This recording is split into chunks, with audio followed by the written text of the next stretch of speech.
সুপ্রিয় দর্শক, আসসালামু আলাইকুম। তো আজকে আমি বলতে চলেছি যে অনেক ভাইয়েরাই আসে আপনাদের কাছে পায়রা কিনতে। তো তারা এসে বলে, ভাই আপনাকে তো ভরসা করা যাচ্ছে না, তো পায়রাটি কি ভোল মারবে?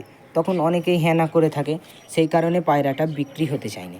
তো আজকে আমি আপনাদেরকে না ঠকার নিয়ম বলে দেবো, যেটা দেখলে আপনারা বুঝতে পারবেন যে এই পায়রাটি ভোল মারবে। সবার প্রথমেই আমি পায়রাটাকে ধরে নিয়েছি।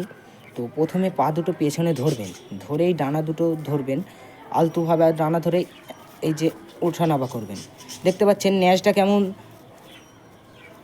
উঠে আসছে, দেখুন ভালো করে দেখুন, ন্যাজটা চওড়া হয়ে যাবে। দেখতে পাচ্ছেন এই পায়রাটি কিন্তু 100% গ্যারান্টি দেবো আমি যে এই পায়রাটি ভোল মারবে। দেখতে পাচ্ছেন। তো সবার প্রথমে আমি একে ভোল মারা আমি দেখালাম। তো এবার একে ডিম দিয়েছে, তো একে ডিমে এবার বসিয়ে দেবো গিয়ে।